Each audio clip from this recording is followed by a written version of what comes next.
नमस्कार दोस्तों, जीके वाले गुल्लू के एक और नए वीडियो में आप सभी का स्वागत है। तो दोस्तों, यह वीडियो किस टॉपिक पर होने वाला है आप लोग थंबनेल देखकर समझ चुके होंगे। तो आइए बिना किसी देरी के हम लोग वीडियो में आगे बढ़ते हैं।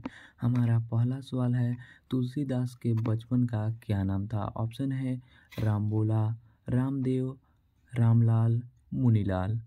यदि आपको किसी भी सवाल का जवाब पहले से पता है तो आप कमेंट कर सकते हैं। इसका बिल्कुल सही जवाब हो जाएगा ऑप्शन नंबर ए, यानी कि रामबोला। अगला सवाल है दोस्तों, निम्नलिखित में से सूरसागर किस कवि की रचना है? ऑप्शन है तुलसीदास, नाभादास, अग्रदास, सूरदास। आपको प्रत्येक सवाल का जवाब देने के लिए लगभग 5 सेकंड का समय दिया जाएगा, जो कि अब समाप्त हो चुका है। इसका बिल्कुल सही जवाब हो जाएगा ऑप्शन नंबर डी, यानी कि सूरदास। अगला सवाल है दोस्तों, निम्नलिखित में से पद्मावत किसने लिखा? ऑप्शन है तुलसीदास, नाभादास, जायसी, सूरदास। इसका बिल्कुल सही जवाब हो जाएगा तुलसीदास, यानी कि ऑप्शन नंबर ए आपका बिल्कुल सही जवाब हो जाएगा। अगला सवाल है दोस्तों, रघुवीर सहाय का जन्म किस वर्ष हुआ था? ऑप्शन है 1927, 1929, 1924, 1923। इसका बिल्कुल सही जवाब हो जाएगा ऑप्शन नंबर बी, यानी कि 1929 में रघुवीर सहाय का जन्म हुआ था। अगला सवाल है दोस्तों, रघुवीर सहाय का जन्म कहाँ हुआ था? ऑप्शन है लखनऊ उत्तर प्रदेश, वाराणसी उत्तर प्रदेश, मध्य प्रदेश, रायसेन, इनमें से कोई नहीं। तो इसका बिल्कुल सही जवाब हो जाएगा लखनऊ उत्तर प्रदेश। इस चीज़ को याद रख लीजिएगा, यह सवाल बार बार पूछा जाता है। अगला सवाल है दोस्तों, अधिनायक कैसी कविता है? ऑप्शन है आत्महत्या के विरुद्ध, संवेदनशील, संशयात्मक, युद्ध विरोधी। इसका बिल्कुल सही जवाब हो जाएगा आत्महत्या के विरुद्ध, यानी कि जो अधिनायक कविता है आत्महत्या के विरुद्ध से लिया गया है। ऑप्शन है ए, इसका बिल्कुल सही हो जाएगा। अगला सवाल है दोस्तों, अधिनायक कविता, देखिए सवाल कहते ही यहाँ पर आ गया। अधिनायक कविता कहाँ से ली गई है? ऑप्शन है वाद विवाद संवाद से, लोग भूल गए हैं, आत्महत्या के विरुद्ध, एक और जिंदगी।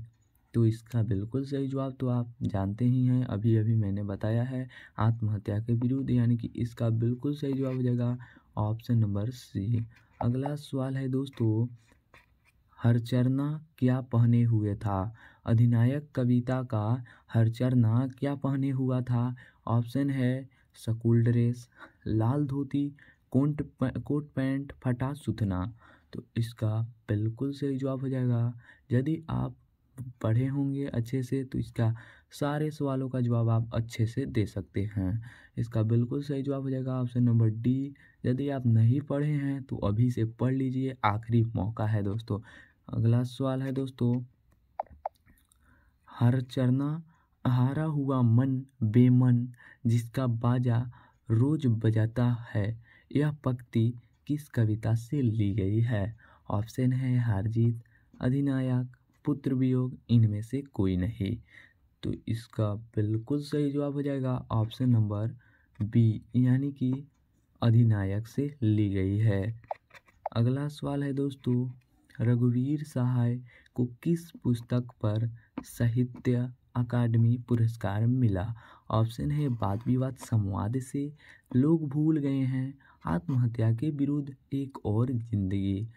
इसका बिल्कुल सही जवाब हो जाएगा हाँ, ऑप्शन नंबर बी, लोग भूल गए हैं।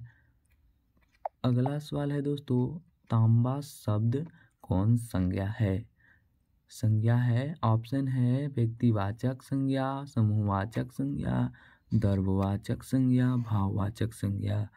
तो इसका बिल्कुल सही जवाब हो जाएगा, इसका बिल्कुल सही जवाब हो जाएगा द्रव्यवाचक संज्ञा, यानी कि जिस चीज़ को हम मापते हैं, तौलते हैं ढेर के रूप में, उसे हम द्रव्यवाचक संज्ञा कहते हैं।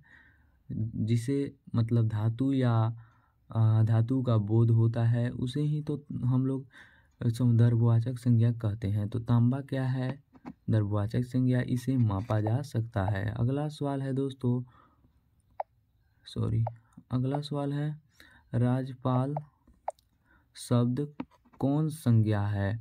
ऑप्शन है जातिवाचक, व्यक्तिवाचक, समूहवाचक, दर्भवाचक।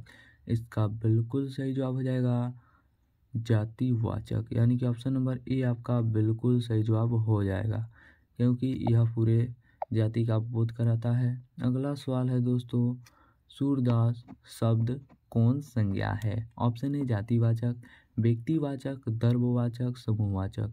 आप लोग इस सवाल का जवाब अच्छे से दे सकते हैं, उम्मीद करता हूँ, ताकि आप बचपन से पढ़ते आए हो कि व्यक्तिवाचक संज्ञा उसे कहते हैं जिसे किसी खास व्यक्ति, वस्तु या स्थान का बोध होता हो। तो इसमें किस चीज़ का बोध हो रहा है? तो एक व्यक्ति का, जो कि सूरदास एक खास व्यक्ति हैं जो कवि हैं। अगला सवाल है, तो इसका बिल्कुल सही जवाब हो जाएगा व्यक्तिवाचक संज्ञा, यानी कि ऑप्शन नंबर बी याद रख लीजिएगा। अगला सवाल है दोस्तों, कवि श्रेष्ठ शब्द कौन समास है? यह सारा सवाल पिछले मतलब ईयर पूछा गया था, जो कि इम्पोर्टेंट है और बार बार पूछा जाता है। कवि श्रेष्ठ शब्द कौन समास है? ऑप्शन है तत्पुरुष, द्विगु, कर्मधारय, अव्ययीभाव। तो इसका बिल्कुल सही जवाब हो जाएगा तत्पुरुष। तत्पुरुष समास में किसी कारक का लोप होता है, जैसे में, का आदि, में, का, पर, भर आदि, में, का, पर आदि। तो कवि श्रेष्ठ में किस चीज़ का लोप हो रहा है? में का, जो कवियों में श्रेष्ठ हो, कवियों में श्रेष्ठ हो। तो इसका बिल्कुल सही जवाब हो जाएगा ऑप्शन नंबर ए। अगला सवाल है दोस्तों, चक्रपाणी शब्द कौन समास है? ऑप्शन है बहुव्रीहि, कर्मधारय, तत्पुरुष, इंद्र। तो इसका बिल्कुल सही जवाब हो जाएगा बहुव्रीहि। दो पद मिलकर किसी तीसरे का मतलब बोध कराते हों, किसी तीसरे के लिए हों, उसे बहुव्रीहि समास कहते हैं। बहुव्रीहि में ज़्यादातर देवी देवताओं के नाम ही आते हैं। तो बहुव्रीहि का मतलब चक्रपाणी का क्या अर्थ है दोस्तों? तो चक्रपाणी का चक्र को धारण करने वाला, यानी कि चक्र को पाने वाला, अर्थात भगवान विष्णु। तो इसका बिल्कुल सही जवाब हो जाएगा 15 नंबर सवाल का ऑप्शन नंबर ए, इसका बिल्कुल सही जवाब हो जाएगा। अगला सवाल है दोस्तों, आजन्म शब्द कौन समास है? ऑप्शन है अव्ययीभाव, कर्मधारय, द्वंद्व, द्विगु। तो इसका बिल्कुल सही जवाब हो जाएगा अव्ययीभाव, यानी कि ऑप्शन नंबर ए आपका बिल्कुल सही जवाब हो जाएगा, क्योंकि इसका पहला पद अवयव है और दूसरा पद मूल। तो जिसका पहला पद अवयव हो या पहला पद उपसर्ग युक्त हो, उसे अव्ययीभाव समास कहते हैं। इस चीज़ को याद रख लीजिएगा। अगला सवाल है दोस्तों, हाथ पैर शब्द कौन समास है? ऑप्शन है द्विगु, द्वंद्व, अव्ययीभाव, तत्पुरुष। तो इसका बिल्कुल सही जवाब हो जाएगा द्वंद्व, यानी कि ऑप्शन नंबर बी आपका बिल्कुल सही जवाब हो जाएगा। जिसका दोनों पद प्रधान हो उसे अव्ययीभाव समास कहते हैं। तो इसका दोनों पद प्रधान है हाथ पैर। अगला सवाल है दोस्तों, सफल शब्द का विलोम शब्द क्या है? ऑप्शन है पराजित, असक्षम, विफल, कमजोर। तो इसका बिल्कुल सही जवाब हो जाएगा दोस्तों विफल। सफल विफल कहते हैं ना, सफल विफल। तो इसका बिल्कुल सही जवाब ऑप्शन नंबर सी हो जाएगा। अगला सवाल है दोस्तों, प्रशंसा शब्द का विलोम शब्द क्या है? ऑप्शन है निंदा, दोष, आरोप, कष्ट। तो इसका बिल्कुल सही जवाब हो जाएगा निंदा, यानी कि ऑप्शन नंबर ए आपका बिल्कुल सही जवाब हो जाएगा। प्रशंसा का विलोम निंदा होता है। अगला सवाल है दोस्तों, हार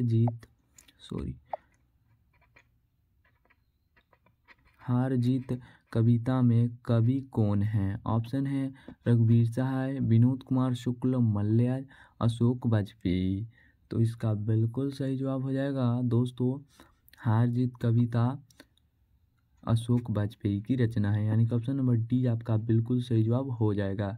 यदि आपको इस वीडियो से थोड़ा सा भी हेल्प मिला हो तो इस वीडियो को लाइक कर दें और हमारे चैनल को सब्सक्राइब कर दें। मिलते हैं किसी अन्य वीडियो में, तब तक के लिए जय हिंद, वंदे मातरम दोस्तों।